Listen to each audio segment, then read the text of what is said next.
Chers collègues, bonjour. Vous n'avez peut-être jamais entendu parler de la ville de Wörgl.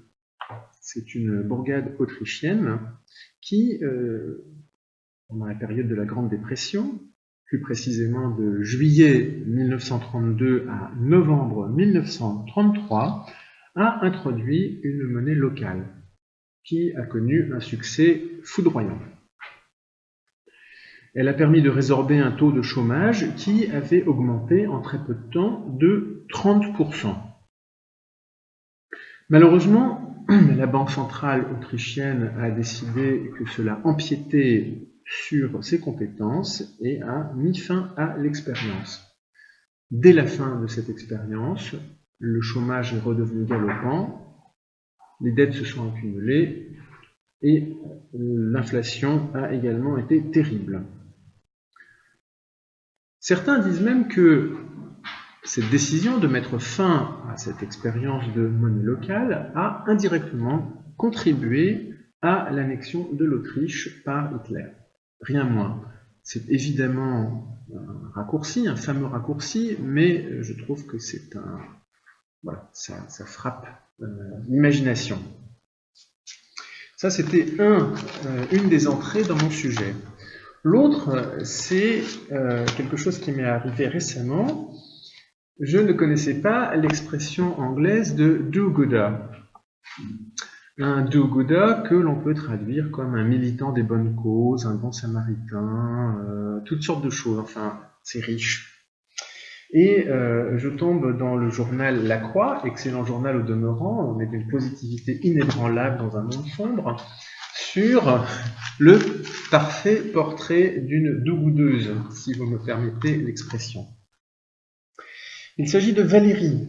Valérie nous explique qu'elle a entendu parler de la nouvelle monnaie complémentaire strasbourgeoise, le Stuck, grâce à une association de résidents de quartier.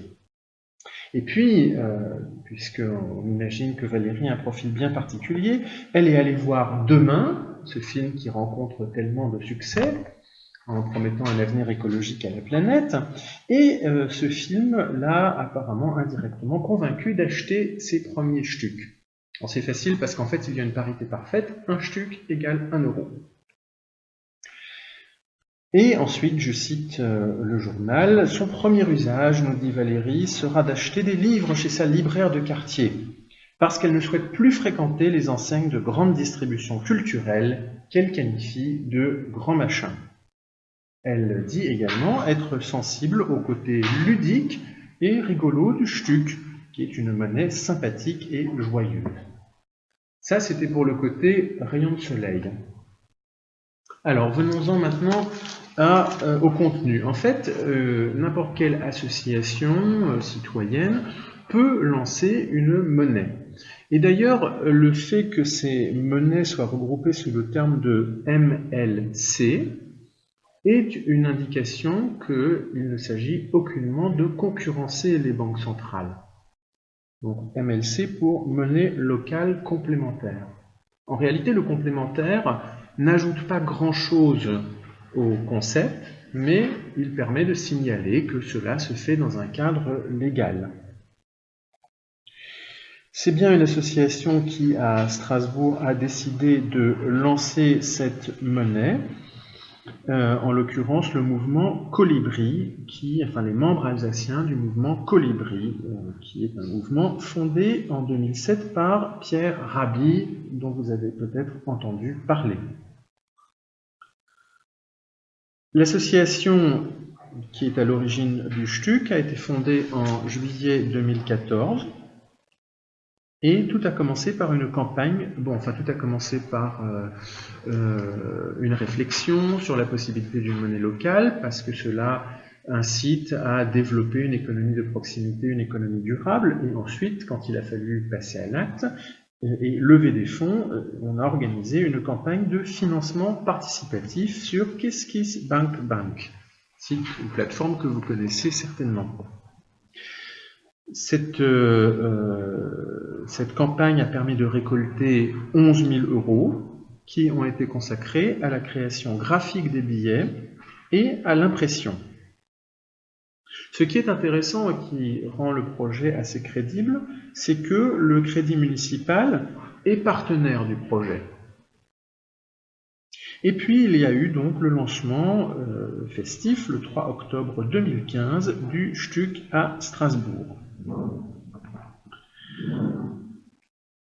L'opération a rencontré un grand succès dans la mesure où des milliers d'euros ont été échangés. Et en fait, je ne sais pas comment moi j'agirais dans des circonstances pareilles. Il faut tout de même une sacrée dose de confiance pour échanger une monnaie reconnue et qui bénéficie de l'appui d'une banque centrale contre un bout de papier à l'avenir incertain.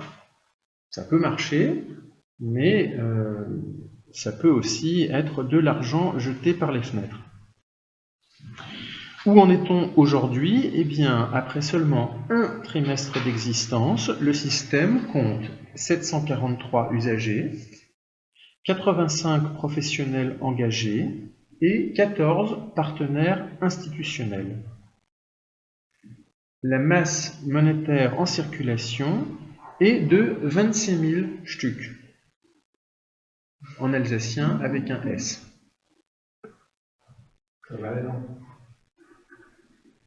On s'arrête là? C'est Maurice Musée qui l'envoie le livre.